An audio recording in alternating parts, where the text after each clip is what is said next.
And good afternoon and welcome to Lambda Weekly. I'm Dave Taffet and I'm here in the studio with Lerone Landis and the late Patti Fink. Our guests today are Karen McCrocklin and Steve Atkinson.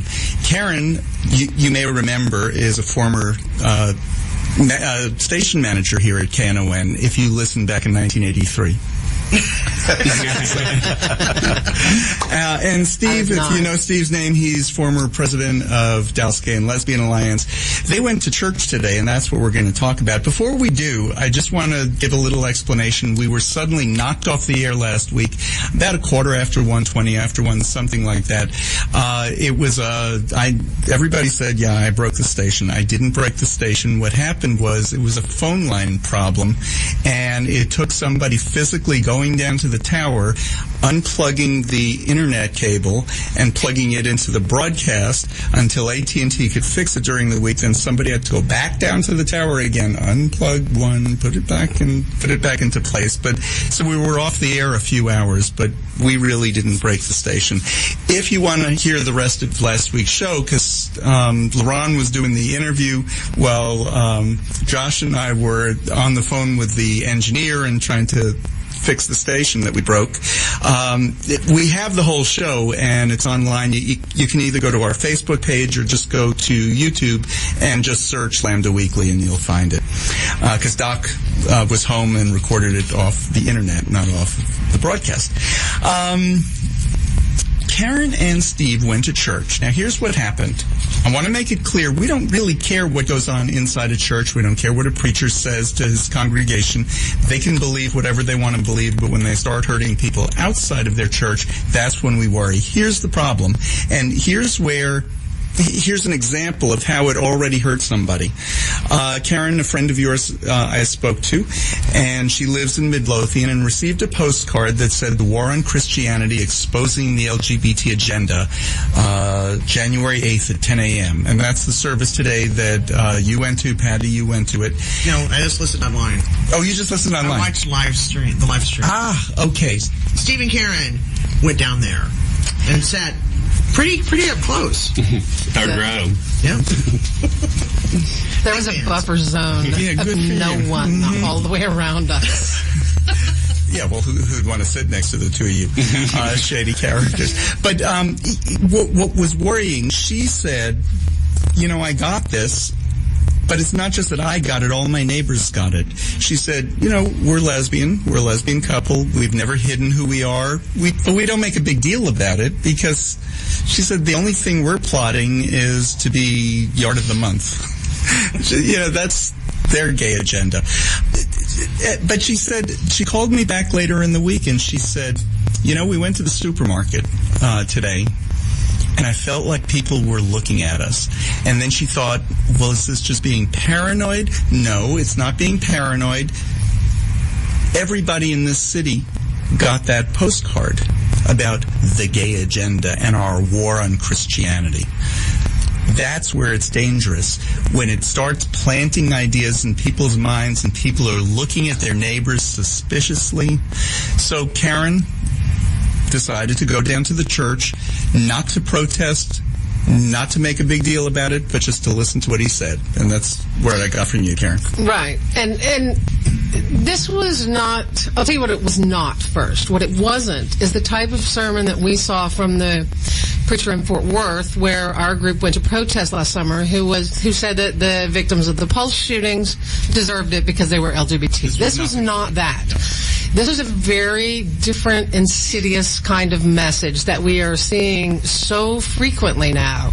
And what it boils down to really is love the sinner, hate the sin, which that message is in some ways worse than those who stand in direct opposition to us. But I didn't think it really was that message. What his message, I thought, was a big political speech saying that prior to a Supreme Court decision in 1962 to remove prayer from school, America was fine. Our decline as a nation, according to this guy, began in 1962 with that Supreme Court decision, all the way up through no Ten Commandments in schools and on, properties, and then the Roe v. Wade, and then culminating with Obergefell in 2015. And that's what he said was a decline of America, and he wants to go back to the time before, like pre-1962. That was what I heard. Well, yeah, he spent a lot of... It's a political thing. He spent a lot of his time talking about the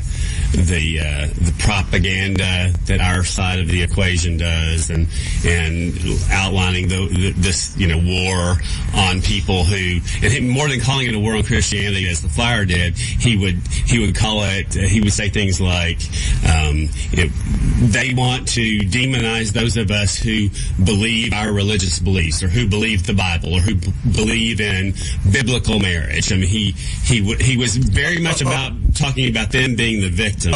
Okay, I want to be real clear, because I've read the Bible in Hebrew as opposed to the bad traits. Okay, biblical marriage, I love that one. There are 3 ways to get married in the Bible. One of them is not to go to your county clerk, get a marriage license, go to your priest or rabbi, have them marry you. That's not one of the biblical ways to get married. As far as I know, it's the only way to get married now. So marriage has changed. There are 3 ways. Do you know what they are? Okay, first of all, you could buy your wife. And when I say purchase her, Patti would be worth, a camel and 2 goats. If Patti's worth a camel and 2 goats, Karen certainly would be 2 camels, 3 sheep, and those goats. My mom was offered way more than that. When we lived in Libya, we actually got one of those propositions. And how much were they going to pay for you? Lots of camels and lots of sheep. See, inflation. Yeah. Back in biblical times, Well, one camel would be okay. That's number 1. Number 2 is if your husband dies, his brother inherits you, and you are then married to the brother, who is either glad for the extra help that he has around the house or annoyed about the extra mouths to feed. Depends on the circumstances, but it was his responsibility to take care. Third one is, if you're a man and you rape a woman and you keep her, you're married. That's biblical marriage. So I just want to be clear what you're talking about when you're talking about biblical marriage. It's not pretty. Well, I've spent a lot of time in church in my lifetime, and I've heard a lot of preachers preach. And I can honestly say that this sermon, I heard less about God and Jesus than I've ever heard in any sermon in my life. So what true. he did, it seemed as though he'd been emailed a series of PowerPoint slides by the Family Research Council and just riffed on each one of them. His main point and the main meat of the sermon was he was quoting from a piece that Marshall Kirk and Erasmus Pill wrote in 1987 called Overhauling Straight America, and it was about tactics for moving LGBT people forward. And tactics which largely have worked, but one of the things he hit on the most was about how we were going to try to make ourselves be persecuted, which is exactly what he was doing. So, and the fact that was not clear to the people, I can't imagine that wasn't clear to the people in that congregation. I can't imagine that it wasn't. But again, the flyer is the problem. The flyer hurt people. You talked about my friends. I actually had the pleasure of officiating at their wedding. And I just talked to her on the phone. She left the service because she couldn't take it anymore. And she said, I felt like when we got married, we weren't going to have to deal with this stuff anymore. And my heart is broken. He hurt people by sending that. He showed a list of all of the sins and said, this is just one of them. Homosexuality is just one of them. And also adultery and drunkenness were on there. And I thought, why didn't you send out a flyer for the first time in the history of your church saying, I'm going to preach about drunken adultery? Or even jealousy and greed were 2 of them. Those were 2 of my favorites. Like, because, no people and they go to church ever are jealous or greedy, right? Like, never, ever, ever.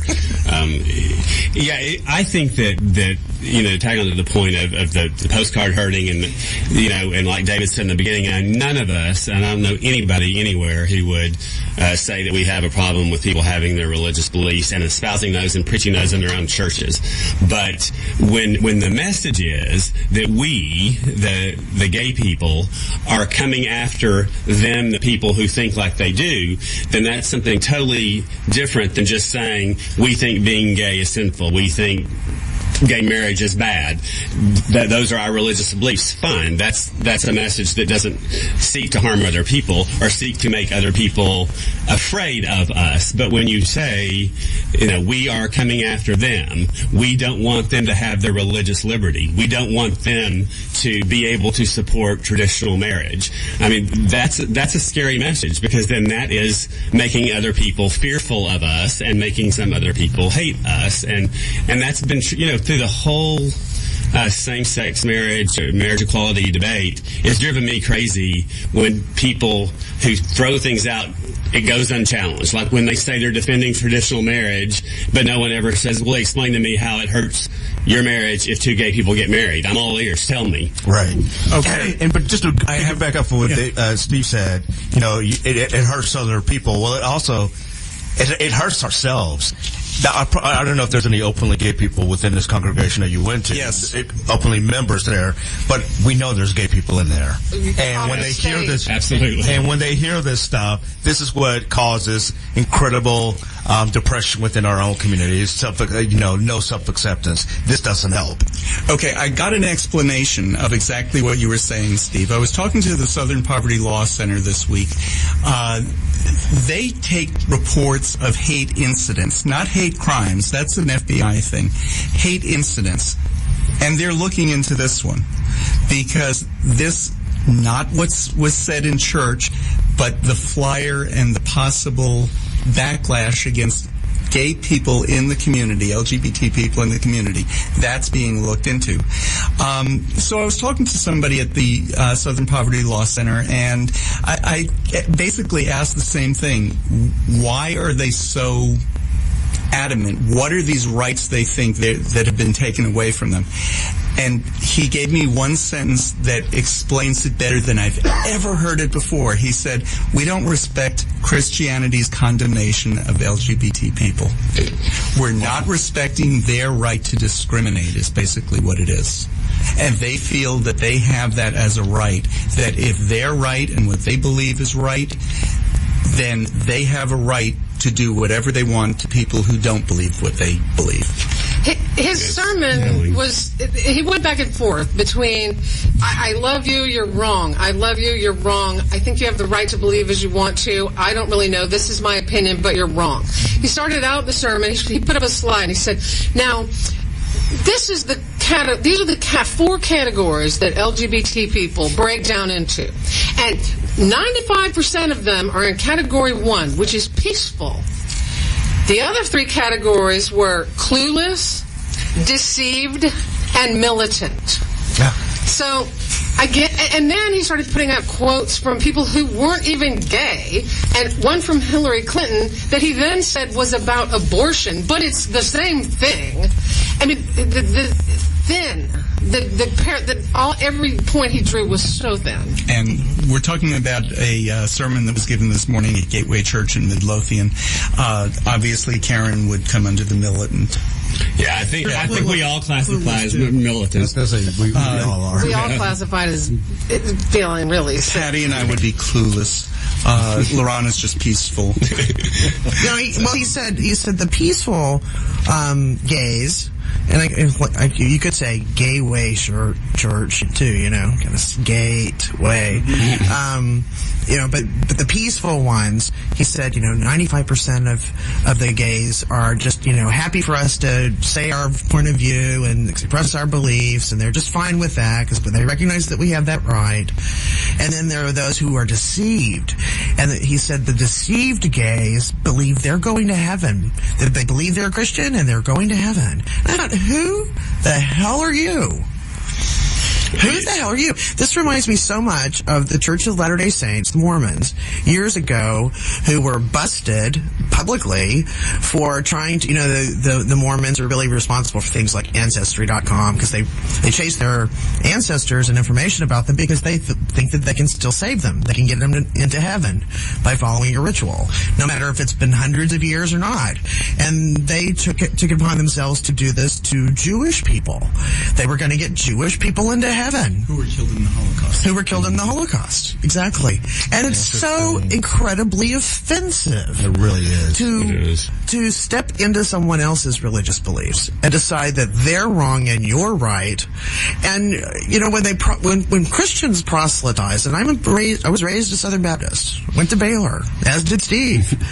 You know, I mean, we're told to proselytize, but to have zero respect for the religious beliefs of those around you, which is what this postcard did. It just stomped all over them. I just find it so incredibly basically offensive. It's fundamentally offensive. And you know, when messaging is saying we are being victimized, when someone on the other side of this debate from our side, this minister or whoever, when they're saying we're being victimized, these people are doing this to us, these people are coming after our religious beliefs, our religious freedom, our religious liberty, however they spin it, those are really strong and powerful words that become really scary words in the hands and the actions of the wrong people. And while most of the people sitting in that congregation today, I don't think are crazies, they're going to go out and commit a gay bashing or a hate crime. I don't think that. Certainly hope not. But we all know that this kind of messaging feeds into things like hate crimes and gay bashings and murders. Because when you're saying these people are taking away what's most important to us, our very basic core religious freedom is what these gay people are taking away. Right, and that was the thing that made me actually get up early on a Sunday morning and go down to that church, is thinking about an LGBT teenager who's struggling with talking to their family, seeing that flyer on the kitchen counter, or seeing parents who are struggling with trying to figure out how to connect with their children, suddenly being informed that gay people have an agenda and are at war with Christianity. And worst of all is exactly what Steve was talking about, is the people who received that flyer, who have nothing to do with that congregation, who will use those words as fuel to the fire that they have to act on their lesser natures and commit violence against us. The irresponsibility of the flyer is the whole reason I went down there. I don't really care what this man has to say other than that. I support his right to his beliefs. Right. Why don't we take our break? You're listening to Lambda Weekly on 89.3 Knon FM. I'm Dave Taffet here in the studio with Lerone Landis and the late Patti Fink. We are talking to Karen McCrocklin and Steve Atkinson. They were down at Gateway Church in Midlothian today to listen to the sermon on the war on Christianity. And we'll talk more about that war. I know Lerone's arsenal has been built up. Josh certainly has been collecting Uzis. He's been getting a big stack of them. And this war is very serious, isn't it, Patti? Yeah. Well, we'll be back with more Lambda Weekly right after this. This is Rollins Gillen, and I'm listening to Lambda Weekly on 89.3, and darn glad to be doing it. And this is Lambda. I'm Dave Taffet. I'm here in the studio with Lerone Landis and the late Patti Fink. We're talking about a sermon that went on this morning at Gateway Church in Midlothian. And one thing we do really want to be clear, what they say in their church, that's fine. It's sending out flyers to the entire community, targeting gays and lesbians who live in Midlothian, targeting their neighbors, and making the neighbors think, oh, there's something wrong with my neighbor down the street. Oh, I can't treat them the way I've been treating them because they are they're fighting a war against us. What is that you had, Karen? Flyer you picked? I made some little cards before we went. And I have to say that when we went in, everyone in the church, I guess, had collectively decided in advance to be extremely friendly. They were offering us coffee. They were making coffee for us. And there were quite a few of us there. And there was also a group of about a dozen people from the LGBT atheists who also went. And there were also people outside protesting across the street. But I think that those were street people from other Christian churches. And they were, because they were singing hymns. So, but the point is, we went in, they were super, super nice. And so I had made up in advance this little flyer, and on one side it says the LGBT agenda. And it has a big heart with the rainbow flag on it. And on the other side it says, we are not at war with Christianity. Many of us are Christians. Our agenda is simply to be productive and kind members of our collective community. You are our neighbors. We send you love. Now, I wrote my own notes on the bottom of several of them during the service to hand out later, but the point is we wanted them to know that in advance, and they were fine with that. But I challenge any person in that church to sit through 15 minutes, no less than 2 hours that we sat there, of me talking about them. They couldn't, I don't think they can't imagine what that felt like. Did the Xanax wear off, Karen, before the service was over? Your Xanax wore off before the service was over? Well, it did when he kept saying, "That's my question," and I finally just couldn't take it anymore. And I said, "Do you want an answer?" And he said, "No." And Steve poked me, so I stopped talking. During the break, we were just talking off air, Steve, the word war on Christianity. There's a difference between having opposing opinions and opposing ideas and having different beliefs and a war. The war on Christmas, the war on Christianity. What comes to your mind when you're thinking about a war on Christianity? Well, I think it's very inflammatory, especially to some people who have the tendency to be scary and violent, and sadly, there's plenty of that in our society, and no group is immune to that, and no minority group is immune to that, and it's been true throughout the history of our country. And when you call it a war, and when you say it's a war on this thing that many people hold as one of their deepest, most important things in their life, their religious beliefs, their relationship with God, however they define that, and you say this is a group of people that is at war with us about this, that is serious, scary business, and it's obviously false, and it's a made-up issue and problem that we all know that doesn't exist. There's no gay people that are organized to take away anyone's religious liberty, and then I know that are stupid enough to think that could be done in this country anyway. Well, right. Why would anybody want to? Right. Steve Sprinkle had this to say. Steve's been a guest of ours a number of times. He's a professor over Reverend Dr. Steve Sprinkle. As I say, Revdur. He's a Revdur. Anyway, Steve said, Christian congregations date back to 1948 with a church in Atlanta. Today there are more than 5,000 congregations that are open and welcoming. And he said, that doesn't sound like a war to me.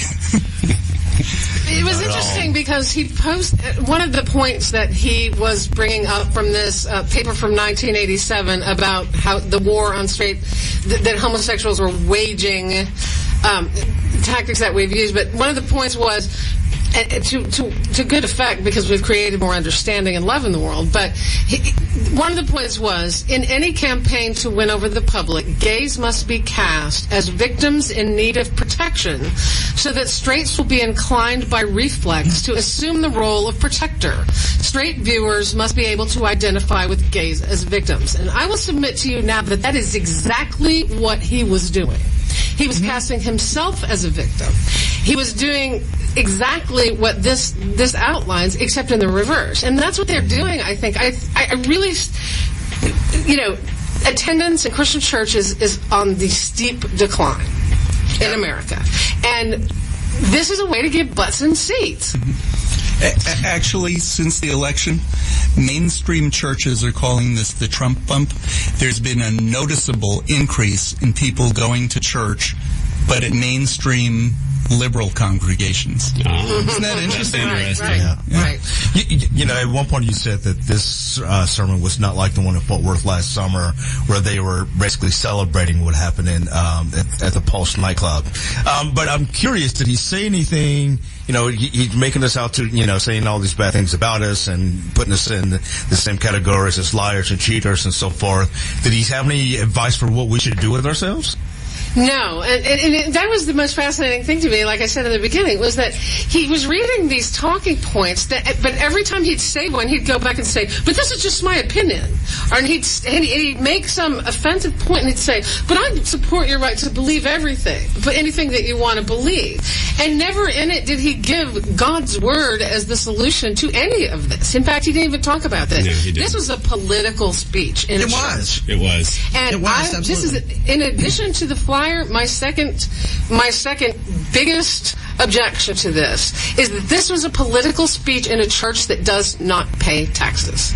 Yes. Yeah, and that's exactly what it was. Totally. And I said to Karen, one of the first things I said to her when we got in the car to head away after the church service, is I said, I think one of the things that I would like to say to him if we would have gotten the chance to speak to him before we left is, I don't believe you really believe what you just stood there and said. I really don't believe that you honestly think that people like us are any threat to you or your church or your religious beliefs at all, or your marriage. Or I don't believe that you people even really believe this yourselves, because you would have to be pretty stupid to believe it. I think it is, like Karen said, it's a way for them to, to fundraise, to get people in the seats, to get people all ginned up, riled up, mad, to support certain political candidates, so they can use it for a lot of different things. But I don't believe most of them even truly believe it, because it's so insane. They absolutely don't. There was a point in the beginning of the service where they take a long time for everyone to walk around and to shake hands and say hello. And so some of them were extremely anxious to come to shake my hand, and as they try to shake my hand, then I would say, "Oh, I'm a hugger," and give them a hug, and it was fine. It was like me being anywhere, and I would do that not just in that church. That's the way I would behave in any group that had that sort of time.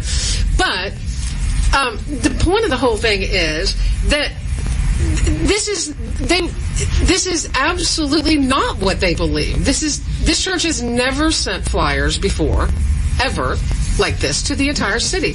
It was just a ploy for fundraising. It was a political speech, and it had nothing to do with God or what they believe. And that makes me sad for them. If they don't have the courage of their convictions to talk about their beliefs, and instead what they're going to do is stand up and quote a 30-year-old document about my agenda, in my life. I will stand up right now and defend anyone who has courage of convictions, but they don't. That man had none. Well, he seemed kind of early on, he seemed to be very offended by the idea that he would be a hate monger by his speech. And granted, in the UK and in Canada, hate speech is considered a crime. But we would never have that in the United States. We have freedom of speech in this country that the government would never impose. You can't do things like yell fire in a crowded theater. I mean, there's some reasonable limitations to that concept, but for a person to stand in their church and say their beliefs, that's fine, and they can step on the steps of their church and say that. But it doesn't mean that he can't be recognized for the hate that he's doing. I mean, to call him a hate monger, if we're talking about in the break, if this had been the church of the KKK, of the Ku Klux Klan, sending out a flyer to everyone who lives in Midlothian saying that the blacks were warring on white Christians, and he's not going to be called, and yet, don't call me hate monger, don't call me a hate monger, and it riles people up along racial lines, and puts butts in the seats in his church, and fills his collection plate. What has he accomplished here? If I could have stood up and yelled one thing in the entire service, this is what I would have said. At one point, he started to cry and said, "I don't hate you, I love you." And what I would have stood up and said was, "You hurt my children. You hurt my friends. That is not love."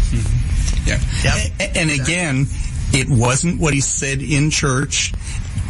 The damage had already been done with this flyer. Exactly. Well, I have to pick it on something. You said it's not so much what we did, what he said in church. Sometimes it is what you say in church. That can still hurt. And that leads me to another. And I was going to say, as long as you're keeping it within the walls and none of the hate, none of the suspicion, none of the mistrust that you're causing goes outside the church walls, I don't care about it. Yeah, well, but the damage had already been done just with this flyer. Absolutely. Well, it just made me think of another item that's church-related in the news this past week, actually past 2 weeks, and that's Kim Burrell. many people, I know I personally had never heard of her prior to this, but she's pretty well known in the gospel realm. And just as we hadn't heard of a Gateway Church either. Hadn't heard of Gateway Church either. And this, you know, like David and I were talking about before, we kind of even hate to discuss this because it kind of gives these people a platform. But it still needs to be discussed. But Kim Burrell, again, she is a gospel singer, well known in that circle. Was supposed to be on Ellen's show this past week to do a duet with well-known singer Burrell, but was pulled when a video was released of what a very anti-gay sermon that she had preached, and that used really graphic, you know. And you know, I was telling David, you know, it's one thing, you know, we've always said 20 times on the show already. Okay, fine, you have the right to say what you want to say in your own congregation, but I have to say, had I gone to her particular sermon and heard what I heard in front of my child, I probably would have lost it. I know I definitely would have walked out. You know, it's one thing to say, okay, I think you're in the same line as cheaters and, you know, that, but, you know, here's this is a quote from her. You as a man, you open your mouth and take another man's penis in your face, you're perverted. You as a woman, you will shake your face at another woman's breast, you are perverted. Okay, that's not necessary. That's going way past what needs to be said to get your point across. Oh, okay, but again, she said these things in her church. She said these things in her church. She did. But the question that we were wondering was, she was scheduled to go on Ellen. Why did you want to go on Ellen in the first place? That's, clueless. Now, Ellen has already said, when the booking was made, she didn't even know who Kim Burrell was. You know, of course, as soon as she found out, she cut that. Yeah, but why did Kim Burrell want to go on her show? I mean, Ellen is like arguably the most famous lesbian on the planet. You can't not know that she's right. And the whole thing. I mean, actually, the whole thing about people in the media came into this sermon as well, because at one point he was talking about the poor heterosexuals who've been persecuted by LGBT people and made to make their wedding cakes, and how LGBT people, and he put up a picture of them and said, have persecuted poor Chip and Joanna Gaines from Fixer Upper. Well, okay, first of all, Chip and Joanna Gaines can worship any way they want to. They're decorators on television. I don't care. That's fine. There was a big thing before with BuzzFeed asking them what they believe, but Chip Gaines put out a statement a couple of days ago about how we love everyone, no matter their sexual orientation and all that, or no matter what, and we're not going to get drawn into this conversation. Yeah. So here's the thing about that. While I wish they had said something more proactive, okay, that's fine. It's the same thing as this church. I don't have a problem with what you personally believe. Just do not persecute us and put our vulnerable at risk. And there's so much sad irony to the fact that, we have all this talk going on. You know, there's a bill filed in Texas, as we all know, about the religious, freedom bills and all this, crap about how we have to pass legislation to protect our religious beliefs and to basically give us the right to discriminate against, LGBT people, which we know is really the goal with those measures. And, there's a lot of sad irony to the fact that in Texas and in most states, we still don't have workplace protections for LGBT people. And we all know that the list is infinitely long of people who have lost jobs, not been able to rent a home, et cetera, because of their sexual orientation. So that is still the case. Most people in this country still don't live where they have protections against that kind of discrimination based on their sexual orientation or gender identity. But we have people like this saying they're the victims in this big picture. They're the ones whose liberties are being taken away. It's fine that gay people can be fired from their jobs, but... and going back to what you were saying, Karen, one of the first things I did when we ordered our wedding cake, our cake baker came to our house, and the first thing I said was, I do want to make sure that we're not infringing upon your rights by giving you $700 for this damn cake. Exactly. They were really happy to take your money, right? And he was delighted to bake it. It was the largest cake he'd ever baked before, and we did not infringe on his rights, thankfully, because I'd hate to do that. And I wonder, how is it not infringing on the rights of my friends when you use money from your church to send a flyer through the U.S. Postal Service into their home? That's a little bit more aggressive than anything I think anything that he quoted in the sermon about how we're somehow persecuting and in a war with Christians. I don't understand who are the casualties at all. Right. Or who are the casualties in this war on their side? If there are two sides to this in terms of battles, who's going down on the battlefield on their side? It's not these cake bakers and such. These are grandstanding, and we haven't even touched the issue of businesses, commercial businesses in the public marketplace versus someone's personal religious beliefs. Yeah, that it goes back to the thing I said, I think, when we were talking before we went on the air, where it's driven me crazy throughout the entire discourse on marriage equality that the other side of that issue can just make these blanket statements that go unchecked by media, by journalists, by most people, when they just say, oh, well, we're protecting traditional marriage, or we're defending traditional marriage, and no one ever says, well, explain to me how the gay people getting married hurts your marriage or anyone else's heterosexual marriage. And if that question is asked, it can't be answered. There is no answer for that. And anyone who would try to give an answer to that would look like a fool, because there is no answer to that. Your straight marriage is not going to be hurt by someone's gay marriage ever. One of the slides he put up at the very end of the sermon was, the government is giving preferred status to the cultural view of marriage and sexuality. Okay, hello? Preferred status. Because it's a democracy and we have laws. And who had preferred status before marriage equality? Exactly. Straight married people. I mean, that was his best argument the whole time, in the whole entire sermon. If it's the preferred status, so the Supreme Court Obergefell decision said that now it is preferable for gays or preferable for men to marry men and women to marry women. Is that part of that ruling? I don't remember it. I don't remember reading it. It must be in there somewhere. Right. And let's not talk about any of the preferred status that any of our court systems have given people with his beliefs about abortion or other issues. Exactly. And this goes back to like SB 6 that was filed this week and other things we've never seen before. We've had a non-discrimination ordinance in the city of Dallas for 15 years now with no issues. Trans people have been peeing in the city for 15 years with no issues, and now suddenly it's an issue. This is about this concept among, I think, many white working people and people who supported Trump and Christians like this guy today who was preaching from the pulpit, that somehow equality means they lose something. Right. That equality for others means oppression for them because they're losing something when other people get the same rights they've always had. Mm-hmm. And we're talking about the war on Christianity with Major Steve Atkinson and General Karen McCrocklin. I'm Dave Taffet. I'm here in the studio with Lerone Landis and the late Patti Fink. Josh is doing just a bang-up job on the board today. Thank you, Josh. Actually, Josh saved us last week when we were off the air. If anybody didn't hear, we did go off the air for a while. It was a phone line problem.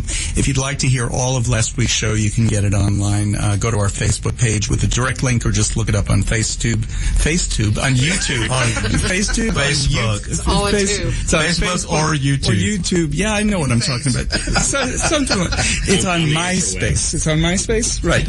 Okay. We'll be back with more Lambda Weekly right after this.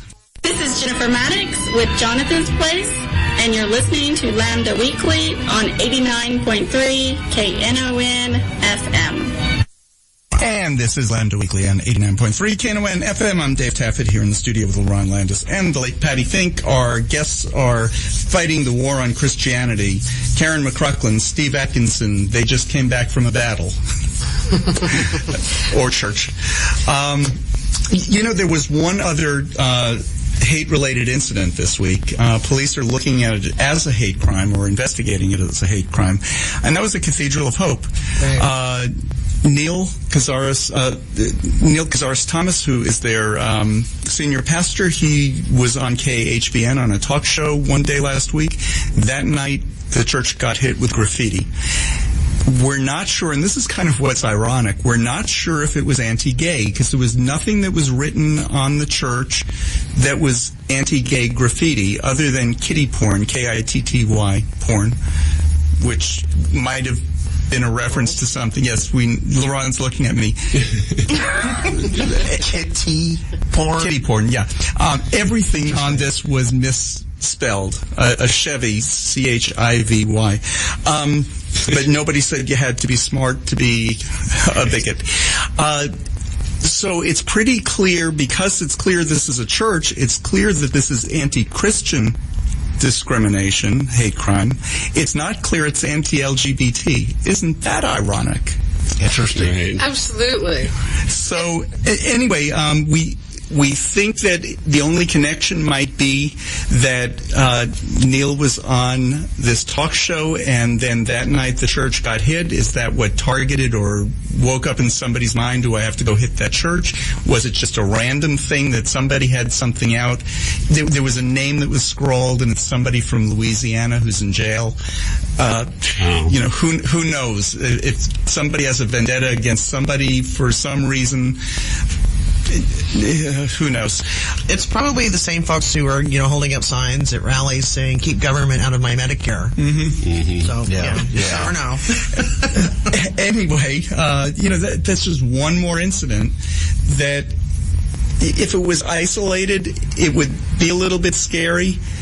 But it's not isolated. There's a lot of these kinds of things going on right now that is scary. That sending out this flyer by this church just adds to all the other stuff. So it's not the one flyer that we're... Well, in addition to the flyer, I do want to go back to Kim Burrell. When you frame it as that we are perverted, this is what is driving the bathroom bill, the so-called bathroom bills. We're perverts. Trans people are perverts, then people react in a negative way. If you hear Dan Patrick speak, he says that he's not against transgender people at all. He's against men, because there's no protection for the boys' bathroom, for the men's bathroom. That's not even thought of. It's not. You're right. Right. It's just for women, that men who are perverts would walk into a women's restroom and be perverted. And even though there are already laws against lewd conduct, all of that has been on the books forever. And that these non-discrimination ordinances that are in place and have been in place, for instance, in Dallas for 15 years, give them some sort of cover. It gives them some sort of immunity from being convicted, and says that they're perfectly fine to walk into a women's restroom and be perverted, to conduct lewdness. And the whole argument is just insane. It is insane. He's the first one who will tell you, "Oh, I love the trans people," but and they're not really the problem. It's because men will dress up as women, and other men will dress up as women, kind of idea, and go in and do lewd conduct. Because that's where sexual assault so often happens, right? In public restrooms. Right. Exactly. That's a problem always, right? Always. And you're right, Patty, is that these bills, specifically one in Texas, doesn't say anything about the men's restroom. No. But why is it so hard to look at facts? I used to work for the courts, and overwhelmingly child predators or whatever are men.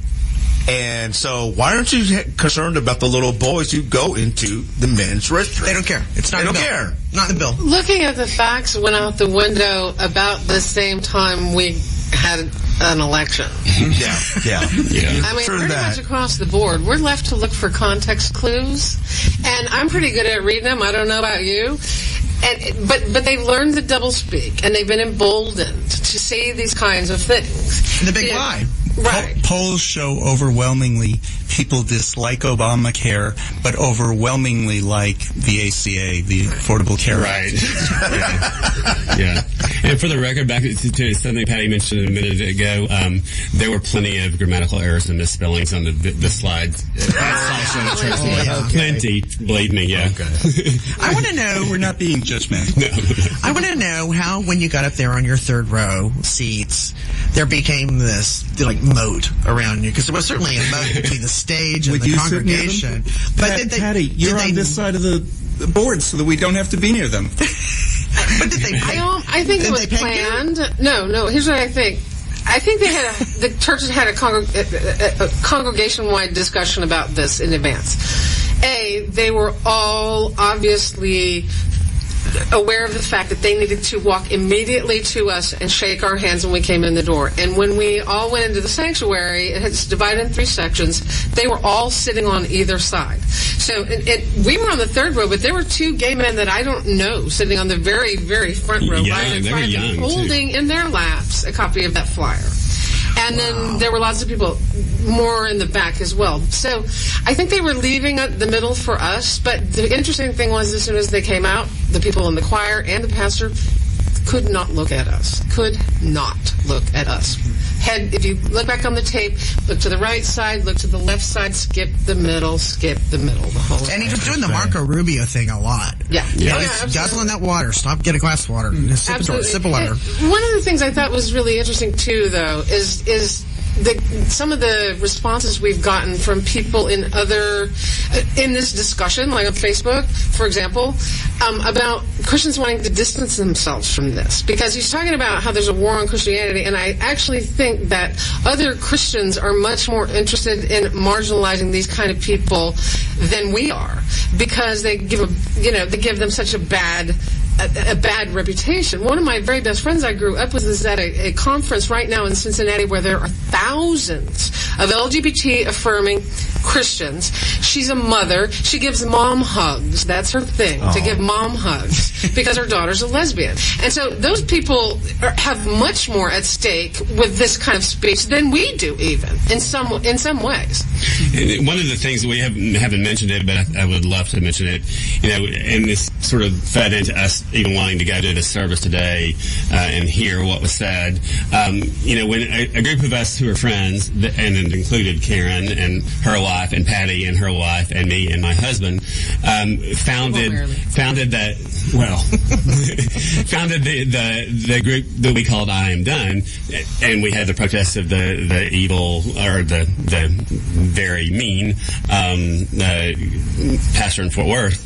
The whole thing we wanted to accomplish with that, and still do, is that we want people to get the message that when hate speech is directed at us or any group of people, that we must, not just we, but those who care about decency and all people and equality and all of these things, we must stand up to it. We must.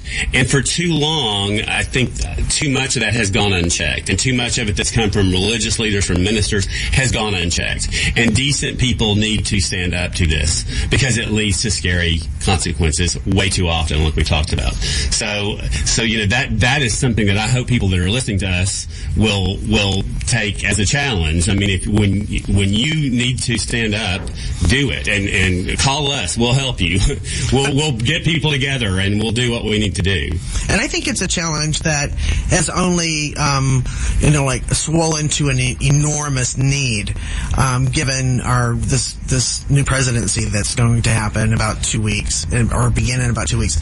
I find myself, I don't know about you guys, but I go on these hiatuses from Facebook. I'm overwhelmed with the things I need to be doing in my personal life, but I'm also overwhelmed by the enormity and the volume of things that we need to speak out against. Every day in the news, by the time 11 o'clock comes in the morning, I'm like, there's already 5 things that I'm livid about. Yeah. If you just look at the front page of any major newspaper or online, I'm just click on it, I'm like, oh my God, it's all over the page. Yeah. And then by 2 o'clock, it's just gotten worse. And then, by the end of the night, it's just outrageous. I don't know how we're going to do it, but we got to speak out. We do, and it's every issue that all of us care about. It's not just LGBT rights issues. Right.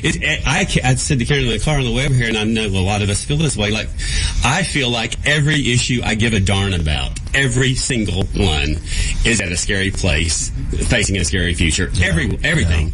I mean, women's rights, choice, the environment. I mean, on and on and on and on. Every list I give a darn about. Go down the list of nominees. The environment. The EPA director is right now suing the EPA. Once you get rid of the EPA. The education secretary doesn't believe in public education. The Attorney General nominee doesn't believe in the Voting Rights Act or the Civil Rights Act. Yeah. Before the end of the hour, I do want to ask, fortunately, we're starting to see some states make it illegal for reparative therapy programs for minors. So those are starting to fall again in some states, but still, we still have churches like the one you all went to today. What do you have to say, or could you offer some type of words to those who we know are present in these churches, especially young people who are closeted, haven't come to grips with it themselves, and they have to hear this kind of thing?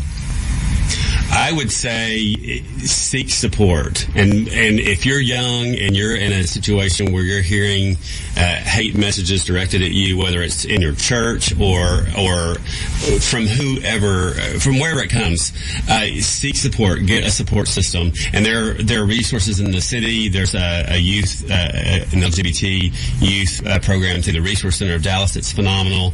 But reach out and seek support. And we all want LGBT people to be able to come out and live openly and honestly. But if you are a teenager and that could present danger to your life, it's not the time to come out. But you do need to get support. You do need to get support. I was talking to Gay Straight Alliance over in one of the East Dallas high schools, and one girl said to me, I go to church every Sunday with my family, and people point at me and say, you're going to hell. What do I do? So all I could say to her is, when are you going to be 18? And she said, in about a year and a half. And I said, then you don't have to go there anymore. Right. Unless you're going with your parents. I said, in the meantime, if people are pointing their finger at you and saying you're going to hell, point your finger back. She was strong. She was just like exasperated is the reason I'm even saying it this way. I said, point your finger back and just say to them, how dare you condemn me? How dare you judge me? And go on with your life, and those aren't your friends. Right. You're better than that. Well, I think too, we need to be telling these kids, and if you're out there listening, just know that you're not alone. Right. Steve and I grew up in this kind of an environment. And, I dare say, I don't know if it would have happened to me if I'd gone home in high school and come out. I don't think it would have, but I think it would have been, it is serious for many, many, many kids that they're going to experience violence in their own home from their own parents. Or kicked out. And that's a frightening thing for a kid who has no resources on their own. But just know that you're not alone. And know that you're loved. Right. You are loved. And in our community, there are lots of resources, as Steve pointed out. But don't put yourself in danger. But just know that there's a place for you in the world. And I love... It's a place of dignity, of self-respect, Absolutely. and authenticity.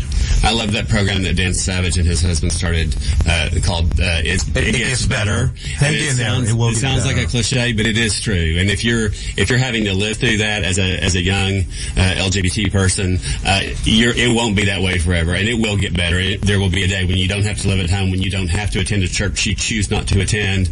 It will get better, but get the support you need to help you now, so that it's not as hard now while you have to be in that situation. Reach out on social media. We're here. But the thing I'll say the most is that I grew up in that environment too, and there's one thing I do want you to keep from the church environment, and that is this. The place that I learned to have compassion for others, to care about others, to spend a portion of my income to support things that are important to me was at church. Keep those things. And don't listen to the rest, sort of like what I did in algebra. Great. Well, very well put, Gary. Very well put. And I didn't grow up in that kind of environment, but the things that you just said are the things that I've kept from my religious training. The reason I do this isn't because I'm this wild radical. I just like talking to people and hearing opinions and having discussions with people. I know, Patti, you too. It's not because you're this big radical, and Lerone is. But, of course. But it's because we like having these kinds of discussions and reaching out to people like these kids who don't have anybody else to talk to about these things. But yeah, you're right, it does get better. And I love what you said about those are the lessons that you keep. helping other people. I'll support any church that preaches that. Yeah. Well, Karen, after all of that Xanax you had to take in order to get yourself to church today, thank you for being here. What I joked with Karen, she said, I don't know if I'm going to be coherent. I said, well, just come on the air and speak in tongues. And we heard some of that today. Yeah, I know you did. Quite a bit. And welcome back, Karen. It's been a long time. Thank you. It's my pleasure. I'm so incredibly grateful to y'all for continuing to do this show. Thank you. Yeah. It's our pleasure. For all The of us, 7 a.m. on Wednesday mornings was not good. No, but we're past that. Yes. for all of us here at Lambda Weekly, is the next show here yet? We don't think so. Stick around because we're going to do our top of the hour, and we might have a few more minutes to talk. For all of us here at Lambda Weekly, see you next week. Oh, and I do have one more little message from my friend in Venus. It was icy on my street. I didn't get down there, and I will get down next week.